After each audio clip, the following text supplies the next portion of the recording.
Before we dive into this game-changing development, make sure to hit that subscribe button and turn on notifications. The Death Riders are in shambles. Adam Copeland and Jay White have left nothing but destruction in their wake, and now, for the first time in years, Jon Moxley has no choice but to rebuild. Jon Moxley never wanted this. He built the Death Riders to be an unstoppable force, a unit that could stand by his side in war. But after weeks of merciless beatdowns, after watching his own teammates get sent to the hospital, Moxley is left with nothing but anger, frustration, and a decision he never thought he'd have to make. It's time to recruit. But who will answer his call? Moxley is a lone wolf at heart, but even he knows he can't take on both Adam Copeland and Jay White alone. He's tough, he's ruthless, but right now, he's outnumbered and outgunned. The Death Riders are down, and Moxley needs to rebuild before it's too late. The real question is, who can he trust? The moment that changed everything, Moxley standing in the middle of the ring, mic in hand, staring straight into the camera. His usual fire, his usual rage, it was still there, but this time, it was different. This time, it was desperation. You want a war? You got one.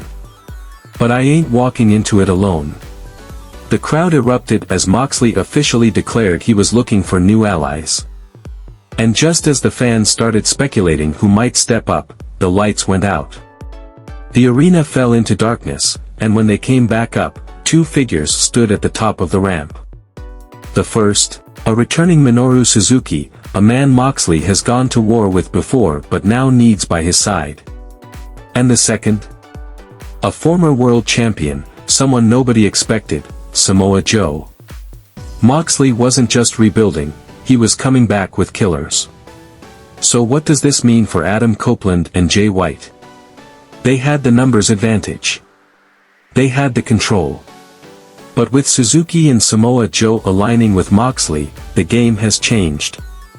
Moxley knew he needed warriors. Not just any recruits, but men who thrive in chaos, who live for pain. Suzuki is a legend in pure violence. Samoa Joe is a wrecking machine. Together, they form a unit that could turn the tide against Copeland and White. Jon Moxley has no choice but to rebuild, and now, with Suzuki and Samoa Joe at his side, he's ready for war. But is this new alliance enough to stop the destruction caused by Adam Copeland and Jay White? Or is there still more chaos to come? This war is getting more intense by the second, and you don't want to miss what happens next. Hit that subscribe button, turn on notifications, and drop a comment below. Who else should Moxley recruit? Should he bring in even more firepower, or is this new team already unstoppable? Let's talk about it.